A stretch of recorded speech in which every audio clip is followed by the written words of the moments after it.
வணக்கம் மக்களே, welcome to FDFS with Mohi. So இன்னைக்கு நம்ம ஒரு Hollywood zombie thriller movie release ஆயிருக்க 28 இயர்ஸ் லேட்டர் படத்தினுடைய ரிவ்யூ தான் பார்க்க போகிறோம். இந்த படத்தை டிரெக்ட் பண்ணியிருக்காரு டேனி பாயில் அவர்கள். இதற்கு முன்னாடி வந்து பார்த்தீங்கன்னா ஸ்லம்டாக் மில்லியனர், அப்புறம் 27 ஹவர்ஸ் அப்படின்ற பல படங்களை இயக்கினவர். ஸோ இந்த படத்தை லீட் பண்ணியிருக்க ஆரோன் டெய்லர் ஜான்சன் அவர்கள் அண்ட் ஆல்ஃபி வில்லியம்ஸ் அவர்கள் அண்ட் ஜோடி காம்ஸ் அவர்கள் அண்ட் ரால்ஃப் அவர்கள் பண்ணியிருக்காங்க. ஸோ இந்த படம் எந்த மாதிரியான ஒரு அனுபவத்தை கொடுத்துருக்கு, மிக முக்கியமாக இதற்கு முன்னாடி வந்து பார்த்தீங்கன்னா 28 டேஸ் லேட்டர், 28 மந்த்ஸ் லேட்டர் இந்த படங்களுக்கு அப்புறம் வர படம் இது.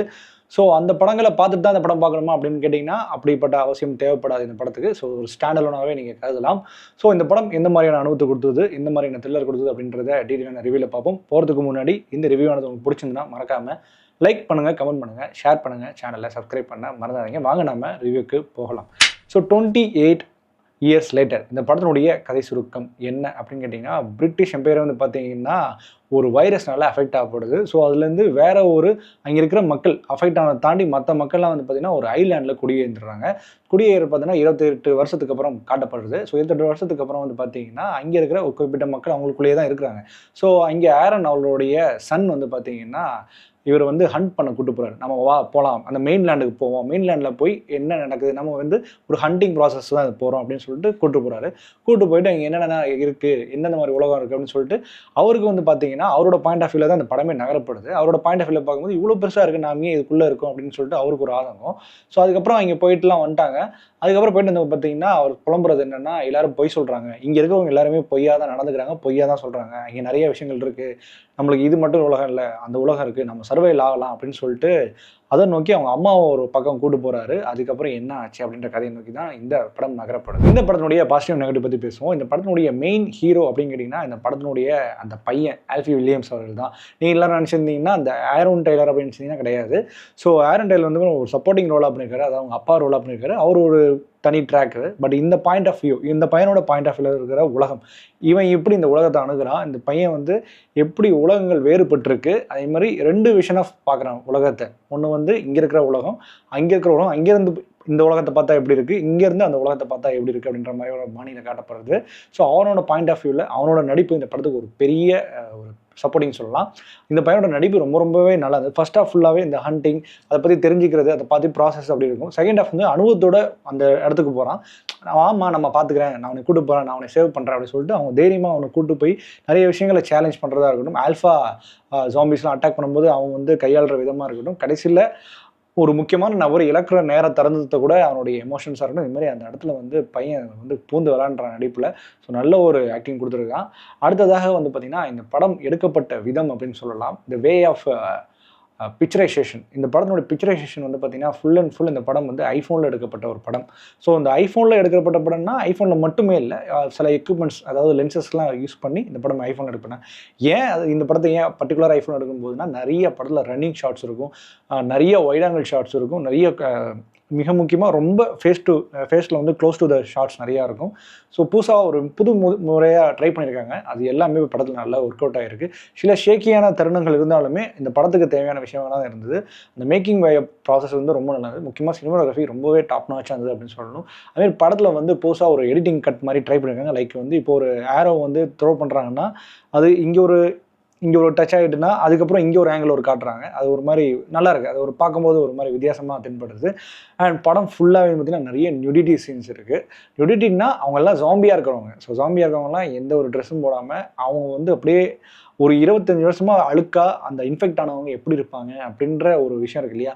அந்த ஆர்ட் ஒர்க் படம் ஃபுல்லாகவே அந்த காஸ்டியூம் டிசைனிங் ஒர்க்கு அப்படின்ற ஹேர் ஸ்டைல் ஒர்க் எல்லாமே இந்த படம் ஃபுல்லாகவே ஜாம்பியை வேற ஒரு வருஷனில் நம்மளுக்கு காட்டியிருப்பாங்க. பொதுவாகவே நாம் பார்த்துருப்போம் ஜாம்பி படங்கள்லாம், அதுலேருந்து கொஞ்சம் மாறுபட்ட ஜாம்பி படமாக இதை நான் பார்க்குறேன். ஏன்னா ஜாம்பி அப்படின்றது நான் ஜாம்பினா எப்படி ஒரு டிஃபால்ட்டாக ஒரு விஷயம் இருக்கும் இல்லையா, அதை உடச்சி இதில் வந்து வேற ஒரு அனுபவம் கொடுக்கும். நீங்கள் இந்த ஜாம்பியை பார்த்தா சம்டைம்ஸ் சில பேருக்கு வாமிட் கூட வரலாம். அவ்வளோ அக்லியாக அவ்வளோ விஷயங்கள் மேக்கப்பில் மெனக்கிட்டு இருக்காங்க. முக்கியமாக இந்த ஃபேட் பேஸ் பண்ண ஆளுங்க வந்து வருவாங்க. அவங்க பார்க்கும்போதே நம்மளுக்கு பயங்கர இதாகவும் த்ரில்லாகவும் அந்த மாதிரி சீக்வன்ஸ்லாம் வந்து படம் நல்லா அரங்கேற்று இருக்கு. அதுமாதிரி ஜாம்பிலே வந்து பார்த்திங்கன்னா வெரைட்டிஸ் காட்டுவாங்க. ஆல்ஃபான்னு ஒன்று பார்ப்பா, அப்புறம் வந்து ரன்னிங் ஒன்று காட்டுவாங்க. இது மாதிரி 3-4 வெரைட்டிஸ் காட்டுவாங்க. அது வந்து ஸ்டேஜ் பை ஸ்டேஜாக காட்டும். முக்கியமாக அந்த ஆல்ஃபாலாம் வந்து பார்த்திங்கன்னா எவ்வளோ தூரம் நீ ஓடினாலும் துரத்திட்டே வந்துட்டு இருப்பான். அந்த மாதிரி விஷயங்கள் அது மாதிரி நல்லா இருந்தது. அந்த ஒரு விஷயமே வந்து அட்டன் பண்ணதே ரொம்ப நல்லா இருந்தது அப்படின்னு சொல்லி ஆகணும். அடுத்ததாக டேனி பாயில் அவருடைய இயக்கத்தை பற்றி பேசணும். இது புதுவிதமான அப்ரோச், புதுவிதமான ஒரு விஷயம். முக்கியமாக இந்த படத்தில் எமோஷனல் அப்படின்ற விஷயம் நல்லாவே கனெக்ட் ஆகும். எமோஷனல்னா நம்ம உலகத்தை அணுகிற ஒரு விஷயம் இருக்கு இல்லையா, அது வந்து அதுமாதிரி சர்வைவல் ஆகணும்னா எப்படி சர்வைவல் ஆகணும், ஒரு கிரியேட்டிவிட்டியான ஒரு படம் அப்படின்னு கூட சொல்லலாம். இது வந்து அவரோட சைட்லேருந்து ஒரு வித்தியாசமான ஒரு கிரியேட்டிவிட்டி. ஆனால் இது எல்லாருக்கும் பிடிக்குமா அப்படின்னு கேட்டிங்கன்னா அது கொஞ்சம் டவுட் தான். அதை பற்றி நம்ம டீட்டெயிலாக பேசுவோம். ஸோ இதெல்லாம் தாண்டி வந்து பார்த்திங்கன்னா மற்ற எல்லா ஆக்டர்ஸ் ஆரோனாக இருக்கட்டும், இல்லை ஜோடி அவங்க அம்மாவாக இருக்கட்டும், அப்புறம் வந்து பார்த்திங்கன்னா கிளைமேக்ஸில் ஒரு டாக்டராக ஒரு கேரக்டர் வருவார் ரால்ஃப்னு சொல்லிட்டு. அவர் வந்து ஒரு 20 மினிட்ஸ் வந்தாலும் சூப்பராக நடிச்சுட்டு போயிருக்காரு. இது மாதிரி மிஞ்சி மிஞ்சி போனால் படத்தில் ஒரு 5-6 கேரக்டர்ஸ் தான். அவங்க எல்லாருமே கொடுத்த வேலையை ரொம்ப சிறப்பாக போயிருக்காங்க. ஸோ இந்த படத்தினுடைய பிரச்சனைகள் என்ன அப்படின்னு கேட்டிங்கன்னா, பிரச்சனைகள்னு சொல்ல முடியாது, இது எடுத்துக்கிற இல்லை அணுகிற விதத்தை பொறுத்து இருக்குது. இந்த படம் எனக்கு வந்து ஓரளவு ஒர்க் அவுட் ஆகிடுச்சு. ஏன் மிச்சம் ஓரளவு ஒர்க் அவுட் ஆகும் அப்படின்னா, இந்த படத்தினோட வே ஆஃப் நரேஷன், இந்த படத்தினுடைய வே ஆஃப் ஸ்க்ரீன் பிளே அப்படின்னு சொல்லலாம். இந்த ஸ்க்ரீன் பிளே வந்து எல்லாருக்கும் பொருந்துமா அப்படின்றது ரொம்ப கஷ்டம். இந்த ஸ்க்ரீன் பிளே வந்து பார்த்திங்கன்னா ரொம்ப ஒரு எப்படின்னா ஒரு ஸ்லோ பேஸ் ஸ்க்ரீன் பிளே, நல்ல ஸ்லோ பேஸ் ஸ்க்ரீன் பிளே. முக்கியமாக ஃபர்ஸ்ட் ஹாஃப்லாம் வந்து பார்த்திங்கன்னா, ஆக்சுவலி நான் வந்து பெங்களூரில் இந்த படம் பார்த்தேன். பெங்களூரில் வந்து பார்த்திங்கன்னா இந்த படத்துக்கு இன்டர்வலே இல்லை.